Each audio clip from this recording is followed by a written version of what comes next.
오늘 하나님께서 저희들에게 주신 말씀은 독수리 같게 할지어다 라는 설교 제목으로 미가 1장 8절서부터 16절까지 말씀이 되겠습니다. 오늘 봉독할 부분은요, 앞에 8절, 9절, 뒤에 15절, 16절 교독하도록 하겠습니다. 제가 먼저 읽고요, 16절은 우리 다 같이 읽겠습니다. 이러므로 내가 애통하며 애곡하고 벌거벗은 몸으로 행하며 들깨같이 애곡하고 타조같이 애통하리니 그 상처를 거칠 수 없고 그것이 이날까지 이르고 내 백성의 성은 곧 이스라엘의 사람의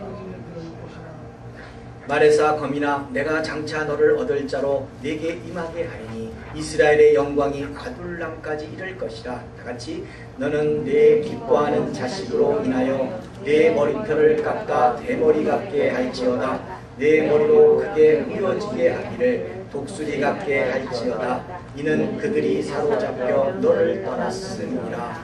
아멘. 자, 우리 주위 분들 보시고요, 반갑게 인사 나누겠습니다. 예수님의 이름으로 사랑합니다. 잘 나오셨습니다. 사랑합니다. 예, 감사합니다. 자, 일주일의 삶이 평안하셨습니까? 아멘. 예, 평안하시기 바랍니다. 평안하셔야 됩니다. 우리는요, 기필코 평안하심으로 하나님께서 저와 여러분들에게 향하신 하나님의 계획이 모두 이루어지시기를 기원합니다. 히브리서 12장 7절의 말씀을 보시면 그래도 힘든 나날을 보내고 있는 저와 여러분들에게 소망이 보입니다. 너희가 참음은 징계를 받기 위함이라. 하나님이 아들과 같이 너희를 대우하시나니 어찌 아비가 징계하지 않는 아들이 있으리요 라고 말씀하신다는 거죠. 그냥 우리가 겪고 있는 이 어려움들은, 아직 소망을 이루지 못하고 있는 모든 기도 제목들은 그냥 징계를 받기 위한 것이 아니라는 거죠. 하나님이 저와 여러분들을 예수님과 같이 대우하시기 위해서, 쓰임받는 그릇이 되기 위해서 겪어야 하는 과정이라는 겁니다. 하나님을 아버지라고 당당하게 부를 수 있는 성도가 되려면 변화를 가져야 합니다. 이 변화는 하나님의 아들이 되기 위한 변화입니다. 그렇기 때문에 지금을 이기게 되면, 지금의 여러 가지 어려운 난관들을 이기게 되면, 그리고 하나님이 원하시는 모습으로 우리가 변화를 갖게 되면 우리에게도 하나님에게도 영광을 이루는 결과를 만들어내는 겁니다. 이유 없는 고난은 없습니다. 그러나 성도에게 주어진 고난은 하나님의 아들이 되기 위한 변화라는 의미가 있다는 겁니다. 이것은 인생에서의 새로운 기회입니다. 주어진 하루하루를 하나님의 아들이 되기 위한 최선의 삶으로 하나님을 영화롭게 할 때 우리는 머지않아 승리하는 삶을 살아낼 수 있습니다. 이런 축복이 항상 여러분들의 삶에 충만하시기를 예수님 이름으로 축원합니다. 오늘 저희로 읽게 하신 부분은, 이 본문 말씀은 대부분 설교자들이요, 참 강해하기가 어려운 부분입니다. 메시지 자체가 과거 당시를 기준으로 앞으로 일어날 것을 비유로 예언한 부분이기 때문에 그렇습니다. 과거의 시점에서는 뭔가 통곡할 만한 안타까운 심정이 담겨 있었겠지만, 오늘날 우리는 그 뜨거운 것을 전달받기에는 동일한 공통점이 느껴지지 않기 때문입니다. 이를테면요, 지금 당장 이 미가 선지자가 선포하고 있는 것은 12 성읍에 대해서, 그 성읍에 대해서 선포를 하고 있는 겁니다. 그러다 보니까 과거의 그 성읍에 대해서 저희들은 전혀 공통점을 갖지 못해요. 뭔지 몰라요. 그렇기 때문에 느낌이 없다는 거죠. 그러나 이를테면 지금 현재 LA에서 갑자기 지진이 났다. 그럼 여러분들 생각할 때 하고 뭔가 전율이 올 겁니다. 뭔가 다른 감동이 있을 겁니다. 지금 이 시대에 얼바인에서 무슨 폭동이 일어났다. 그러면 이게 어떻게 되는 거야? 하고 뭔가 여러분들이 관심을 갖게 되고 뭔가 전율이 느껴집니다. 지금 그렇기 때문에 미가 선지자가 그 당시 폐역한 자신의 민족을 향해서 선포했던 하나님의 말씀을 어떤 심정으로 전했는지는 그 감동을 그대로 전할 수는 없습니다. 그렇지만 오늘날에 미가 선지자의 선포가 믿는 백성들에게 무엇으로 어떻게 받아들여야 하는지를 말씀드리고자 한다는 겁니다. 우선 미가는요, 오늘 본문 8절에서 자신의 심중을 말하고 있습니다. 내가 애통하고 애곡하고 벌거벗은 몸으로 행하며 또 그 애곡은 들깨같이 애곡하고 그 애통은 타조같이 애통하리니 라고 자신의 그 애절한 심정을 표현하고 있습니다. 결국 여기서 벌거벗은 몸으로 선포하는 이 선지자 미가의 모습은 패망한 이스라엘 백성들이 옷도 입지 못한 채 포로로 끌려가는 모습을 상징하고 있는 겁니다. 하나님이 택하신 하나님의 백성이라는 사람들이 하나님의 말씀을 버려 우상 숭배를 하고 그런 이유로 진짜로 우상을 숭배하는 그런 민족의 침략을 받아서, 즉 아수르의 침략을 받아서 나라의 근간이 없어지고 또 그 백성들이 벌거벗은 몸으로 노예로 끌려가고 있다면 땅을 치고 고굴하지 않을 사람들이 없을 겁니다. 그렇죠? 너무나 애절한 부분 아니겠어요? 결국 미가 선지자 자신이 옷을 벗고 벌거벗은 몸으로 선포했던 이유는 이스라엘 민족이 하나님의 말씀으로 돌이키지 못하게 되면 어떻게 될 것이라는 것을 상징적으로 표현했던 그런 선포의 말씀이었습니다. 문제는요, 지금 나의 삶의 모습이 미래를 결정한다는 이 진리는 지금이나 그 당시에서나 다르지 않다는 겁니다. 지금 우리가 살아가고 있는 이 행위의 모습으로 성도의 인생은 미래를 예측할 수 있게 되는 겁니다.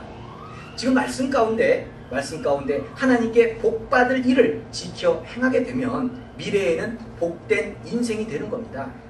그러나 지켜 행하는 삶을 포기하고 자신의 선택이 하나님보다 더 우선하는 것을 선택하며 살게 되면 패망은 아주 자명한 겁니다. 그렇지만 또 한편으로는요, 하나님은 언제든지 말씀에 벗어난, 말씀대로 지켜 행하면서 살지 못한 모든 자들에게 또다시 기회를 주시고자 기다리시는 사랑의 하나님이시라는 겁니다. 하나님의 백성에게 미래를 바꿀 수 있는 기회를 하나님은 주시고자 선지자를 사용하시고 계시고, 또 오늘날로 말하면 우리에게는 예수님과 성경을 주신 겁니다. 이 성경을 통해서 우리가 하나님의 말씀을 지켜 행하게 될 때 우리는 절대 패망하지 않습니다. 바로 이와 같은 음성이 이 성경에 담겨져 있는 겁니다. 미가는 이스라엘 민족들이 앞으로도 이대로 계속 하나님을 배신하는 행위로 이어진다면, 그렇게 살아간다면 결국 멸망할 수밖에는 없다고, 그리고 이 멸망은 이렇게 임할 것이라는 것을 말하고 있는 겁니다. 미가는 본문 10절, 오늘 본문 10절에서부터 15절 사이에 주변의 여러 성읍들을 나열하면서 성읍의 이름, 그 다음에 성읍의 그 이름에 새겨져 있는 의미와 뜻, 이런 것, 그 다음에 또 역사적으로 연관되어 있는 것들을 들어서 이 이스라엘 민족이 패망할 것을 예언하고 있습니다. 솔직히 이런 은유적 표현이 지금 이 시대에서는 감동으로 느껴지지는 않습니다. 그렇지만 미가가 제시한 하나하나의 그 성읍에 대한 이야기는 각각 다른 사연을 갖고 있습니다. 그런 점에서 미가는 뛰어나게 표현을 했던 겁니다. 감동이 없다고 외면하지 마시고 미가의 표현을 그대로 들어주시기 바랍니다. 우선 본문 10절을 보시면 가디에 거하지 말며 라고 합니다. 다윗이 사울 왕과 요나단의 죽음을 애도하는 장면과 연관되어 있는 부분입니다. 사무엘하 1장 20절에 보시면 다윗은 사울 왕과 요나단의 그 죽음의 소식을 듣고 난 후에 이렇게 말합니다. 이 일을 가드에 고하지 말며 아스글론 거리에도 전파하지 말지어다. 블레셋 사람의 딸들이 즐거워할까, 할례받지 못한 자들의 딸들이 개가를 부를까 염려로다 라고 말씀하시고 있습니다. 다윗은요, 이스라엘 백성들에게 블레셋의 수도인 가드 사람들이 사울 왕과 요나단의 죽음을 알아서 기뻐하지 않도록 가드에 알리지 말라고 하였던 겁니다. 이것은 우리의 역사도 있는 부분이겠죠. 우리 이순신 장군이 활을 맞으면서 나의 죽음을 적들에게 알리지 말라 그렇게 선포를 했지요. 바로 그런 식으로 얘기하고 있는 부분입니다. 미가는요, 이 사실을 처음에 기술함으로 다음과 같이 두 가지를 암시하고 있습니다. 첫째로는요, 다윗이 사랑하는 자의 죽음을 슬퍼하는 것처럼 미가도 이스라엘 민족의 죽음과 패망을 슬퍼하면서 아주 애곡하면서 회개할 것을 암시하고 있다는 겁니다. 그리고 두 번째로는요, 유다를 함락하기 위해서 쳐들어오는 이 압수로의 침략이 어디에서부터 시작된다? 가드에서 시작되며 가드도 결국은 멸망하게 될 것을 시사하고 있는 겁니다. 우리가 생각할 때 항상 지금의 생각으로 나라와 나라, 민족과 민족은 국경을 접해서 모든 것이 대치하고 있는 상황이라고 생각하실지 모르겠습니다만, 이 당시에 이스라엘 그 주민들이, 이스라엘 민족들이 살아가고 있는 그 땅에는 이쪽 성읍에는 이스라엘 민족이, 이쪽 성읍에는 블레셋 사람들이 해서 막 섞여 있는 겁니다. 국경이 따로 없습니다.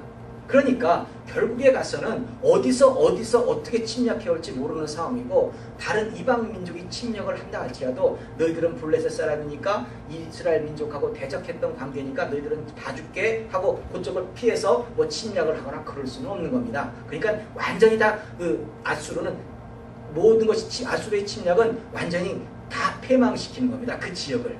아무튼 그런 것으로 여러분들이 이해하시면 좀 도움이 되실 겁니다. 또 베들레아 브라에서 티끌에 굴지어다 라는 말에서 보면 베들레아 브라의 뜻은 먼지의 집이라는 겁니다. 그러니까 티끌에 굴지어다 라는 이 애곡과 슬픔의 표시로서 베들레아 브라 사람들이 재난으로 인해서 자신들의 그 성읍의 이름에 띄어같이, 이름의 그 의미와 같이 먼지 속에서 구르게 될 것을 의미하고 있습니다. 또 이어지는 본문 11절에서는 사빌검이나 너는 벗은 몸에 수치를 무릅쓰고 나아갈지어다 라고 합니다. 사빌은요, 아름다운 혹은 순결한 이런 의미를 가지고 있는 말입니다. 그러나 그들의 운명은 정반대가 되고 맙니다. 그것 거민들은 재난을 당하여 벗은 몸, 곧 포로된 자들이 당하는 모욕과 수치를 당하게 될 것이라는 그런 의미가 있는 겁니다. 또 사하난 거민은 나오지 못하고 라는 말은요, 원래 이 사하난은 유다 아랫지역에 위치한 성읍이었습니다. 유다가 이스라엘 쪽에는 이 성읍이었거든요. 수도였거든요. 그러니까 그 주변에 사실 그 힘이 센 그런 거민들이 모여 있었던 거죠. 근데 이 사하난의 의미는 밖으로 나가다, 전쟁을 하기 위해서 밖으로 나가다라는 그런 의미가 있는 겁니다. 그러나 이 성읍의 이름과 그 의미와 같이 용감한 사하난 이 거민들은 적들의 침략을 받게 될 때, 아수르의 침략을 받게 될 때 겁에 질려가지고요, 성읍 밖으로 나오지 못하고 성문을 굳게 닫고 성읍 안에서 갇혀 살게 될 것이라는 말의 의미입니다. 또 베데셀이 애곡하여 너희로 의지할 곳이 없게 하리라 라는 말은, 베데셀은 아마 그 예루살렘 근처에 위치한 지명으로 근처의 집, 뭐 이런 의미가 있는 것 같습니다. 결국은 도피처를 가리키는 것 같다고 말합니다. 그래서 이 말은 베데셀 거민들이 의지할 수 있는 성읍이 주변에 없을 정도로 이 아수르의 침략으로 황폐해지게 되고 곧 베데셀도 파멸될 것을 시사하고 있는 겁니다. 이어서 본문 12절에서는요, 마롯 거민이 근심 중에 복을 바라니 라고 말하고 있습니다. 원래 이 마롯은요, 고통, 그 다음에 수고, 뭐 이런 등의 의미가 있습니다. 그런데 이 마롯 거민들은 성읍의 이름이 갖는 뜻과는 달리 이 평안과 축복을 기대하게 되지만 여지없이 이 사람들도 고난을 당하게 될 것이라고 지금 말하고 있는 겁니다. 또 예루살렘 성문은 재난과 슬픔의 시작을 알리고 있습니다. 사실 예루살렘도 재난에서 예외일 수는 없다는 겁니다. 하나님은 아수르를 심판의 도구로 사용하셔서 예루살렘 역시 파멸하실 것이라는 그런 예언이 있는 겁니다. 또 본문 13절에서는 라기스 검이나 너는 준마의 병거를 메울지어다 라고 시작하고 있습니다. 여기서 이 라기스는 라카시, 또 이 준마는 라레케시, 뭐 이렇게 운율을 같이 하고 있다는 겁니다. 그러니까 미가가 참 글쎄요, 뭐 신분이 낮은 곳에서 살았다고는 하지만 굉장히 그 나름대로 전체적인 어떤 그런 그 성읍에 대한 이름과 역사적인 연관들과 또 내지는 운율과 이런 것을 종합해가지고 지금 예언을 하고 있는 것으로 봐서는 대단한 사람인 거죠. 그런 의미가 있습니다. 아무튼 이 운율을 이루고 있다는 거죠. 이 라기스는요, 병거로 무장한 성읍이랍니다. 또 그거 거민들은 그렇다 보니까 전쟁에 능한 자들이었던 거죠. 말이죠. 그러나 그들은 아수르의 침략 소식을 듣고 전쟁을 치를 준비를 갖추기는 하지만 결국 그 결과는 파멸이라는 겁니다. 그래서 그들은 이 준비한 준말을 타고 도망치게 될 것이라는 것을 예언하고 있는 겁니다. 또 라기스는요, 이 딸 시온의 죄의 근본이니, 이는 이스라엘의 허물이 내게서 보였음이라 하고 말하고 있습니다. 여기서 이 라기스가 멸망당하는 이유를 나타내고 있는 겁니다. 딸 시온은 곧 이스라엘이 범한 죄의 근원이 뭐겠어요? 우상을 숭배하는 거죠. 이 죄의 근원이 라기스에서 왔기 때문이라고 하는 겁니다. 목자는 그 죄악이 하나님을 의지하지 않고 말과 병거를 의지한 것을 가리킨다고 주장하기도 하지만, 물론 그럴 수도 있습니다. 우리가 뭔가 우리 자신보다도 더 하나님보다 더 우선하는 것, 이런 것을 우리 자신이 선택하는 것처럼 뭐 그런 것이라고 얘기도 합니다. 아무튼 이 라기스를 통해서 근데 이 우상들이 이스라엘에 유입된 것으로 보는 것이 더 타당하다고 합니다. 또 이어서 본문 14절에서 보시면요, 너는 가드 모레셋에 작별하는 예물을 줄지어다 라고 합니다. 이것은 모레셋은 모레셰트와 유사한 말이라고 합니다. 저도 뭐 그렇지 않습니까? 모레셋 하니까 서울에 있는 수색 근처에 있는 모레네라는 동네를 생각했듯이 이 모레셰트하고 이게 유사한 얘기인데, 이 의미가요, 결혼 지참금 혹은 송별금이라는 의미가 있다는 겁니다. 그러니까 미가는 이 발음상의 유사함을 이용해서 청중들로 하여금 가드 모레셋에 대한 예언의 내용을 결혼 지참금과 연결을 짓고 있도록 이렇게 유도하는 것 같습니다. 신부가 아버지의 집을 떠나서 신랑의 집에 가는 것처럼 미가 선지자의 고향인 이 가드 모레셋은 유다에서 떨어져 나가 포로가 될 것이라는 그런 의미가 있는 겁니다. 또 이 악십의 집들이 이스라엘 열왕을 속이라는 이 말이 있습니다. 이 말은, 이 악십은요, 메마른 시냇물을 가리킬 때 사용되는 단어랍니다. 그리고 또 그 의미는 또 기만이라는 의미를 또 가지고 있다는 겁니다.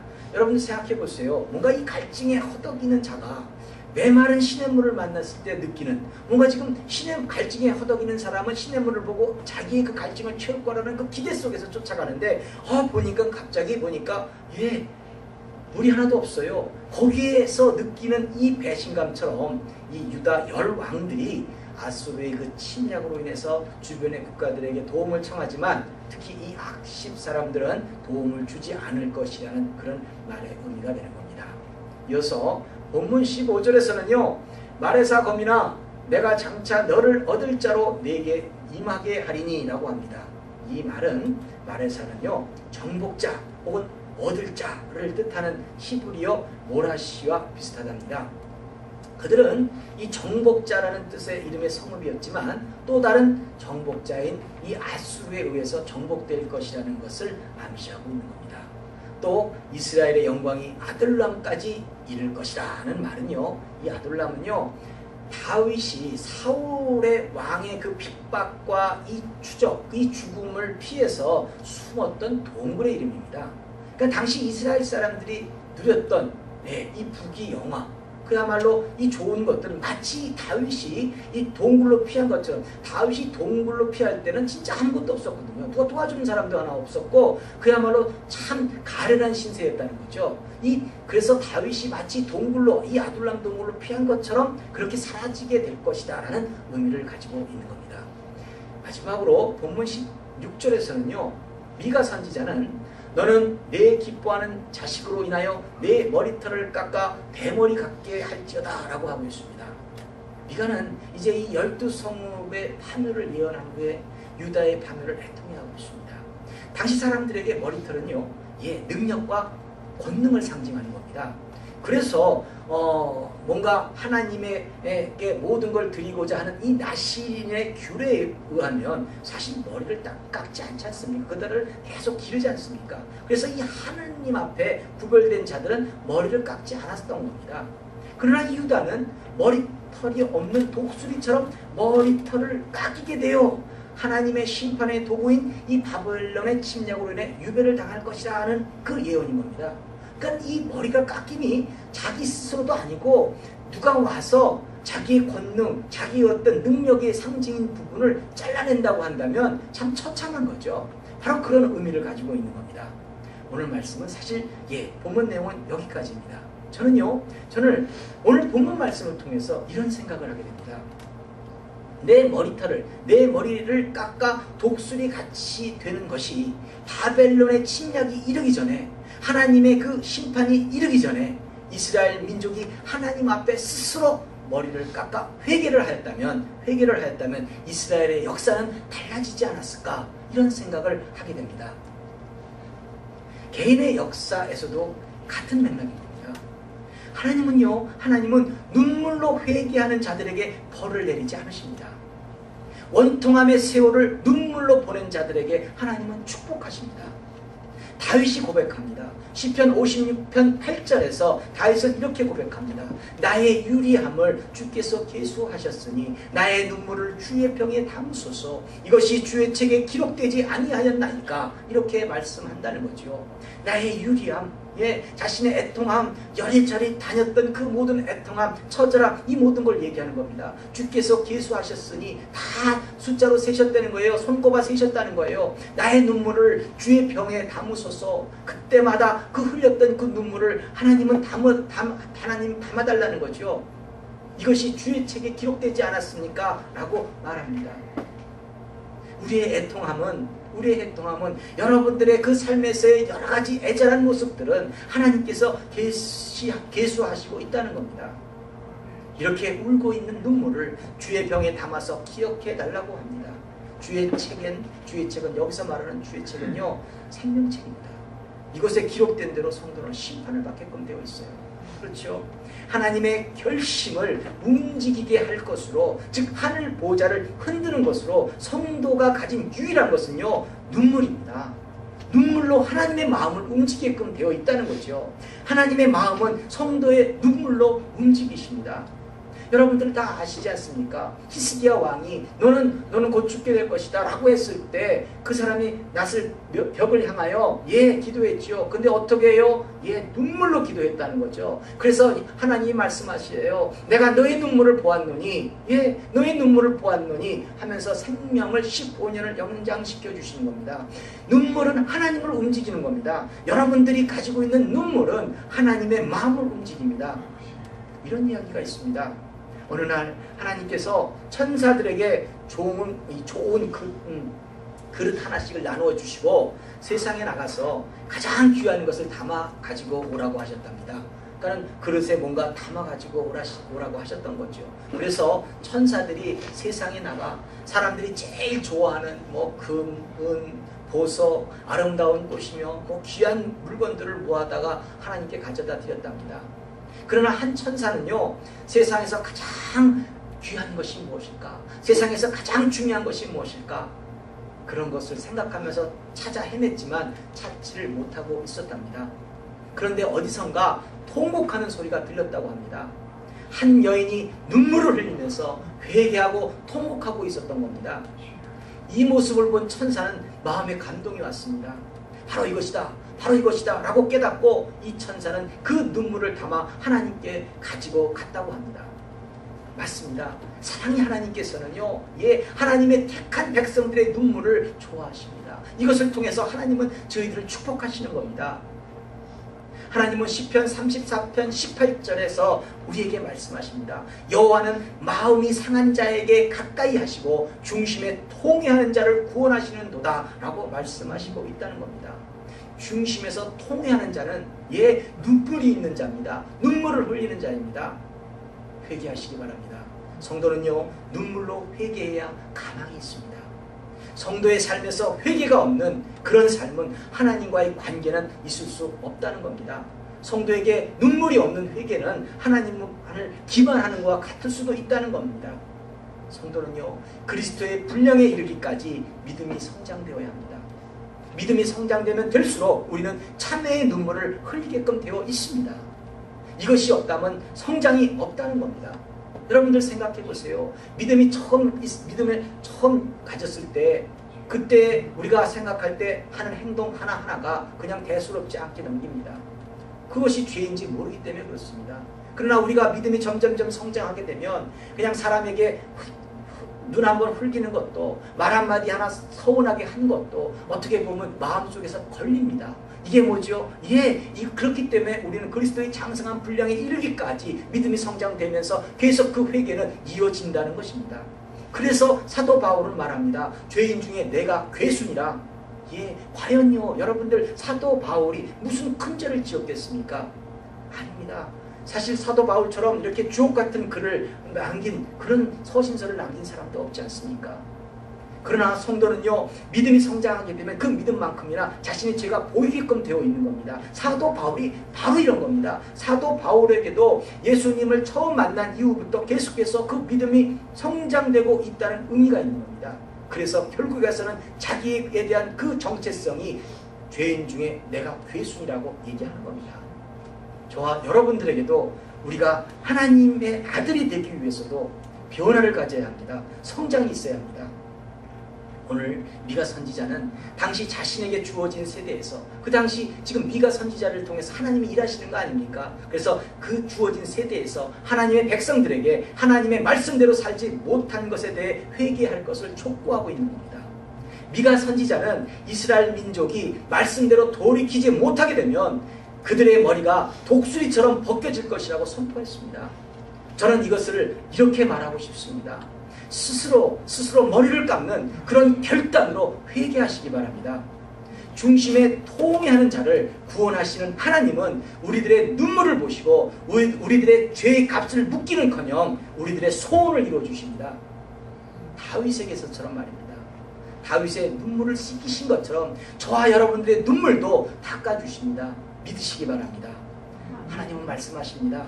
요한계시록 7장 17절에서 이는 보좌 가운데 계신 어린 양이 저희의 목자가 되사. 이게 무슨 말입니까? 어린 양은 예수님을 말씀하는 겁니다. 예수님은 우리를 생명수 샘으로 인도하시고 하나님께서는 저희 눈에서 모든 눈물을 씻어 주실 것이미로라 라고 선포하고 계십니다.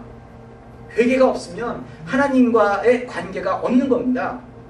회개의 눈물로 하나님의 마음을 움직이게 하시고 하나님의 손길이 우리들의 눈물을 씻어주시는 그런 놀라운 축복이 우리들에게 임해야 합니다. 다시 한번 말씀드립니다. 여러분들이 가진 믿음의 분량만큼 회개하시기 바랍니다. 이렇게 살 때 하나님은 하나님의 백성들을 돌보시고 저희들의 마음의 소원을 이루어 주십니다. 이런 승리의 삶을 살아내시기를 예수님 이름으로 축원합니다. 아멘. 기도하겠습니다. 하나님 감사합니다. 저희들로 하여금 저희들이 모시간에 이토록 사랑하여 주시어서 죄악 가운데 벗어나지 못하고 항상 신음하고 있는 저희들을 하나님 이렇게 격려하시니 진심으로 감사를 드립니다. 저희들의 믿음이 성장되어야 됩니다. 하나님의 아들이 되기 위한 성장입니다. 하나님, 그와 같은 성장이 있을 때 저희들 마음의 중심에서 통회하는 눈물의 회개가 있게 하시고 하나님을 섬기는 아름다운 손길이 능력으로 살아갈 수 있도록 도와주시옵소서. 하나님께서 하나님으로부터 복받는 것이 무엇이겠습니까? 저희들로 하여금 아버지 이 땅을 정복하는데 필요한 모든 것을 공급받는 것 아니겠습니까? 하나님, 저희들의 삶의 소원을 허락하여 주시옵소서. 저희들의 마음속에 통회하고 자복하고 회개하오니 아버지 눈물의 기도를 드리오니 하나님 저희들에게 하늘문을 여시고 축복하시고 하나님의 일을 더욱 하게 하여 주시옵소서. 감사하며 이 모든 말씀 예수님 이름으로 기도드립니다. 아멘.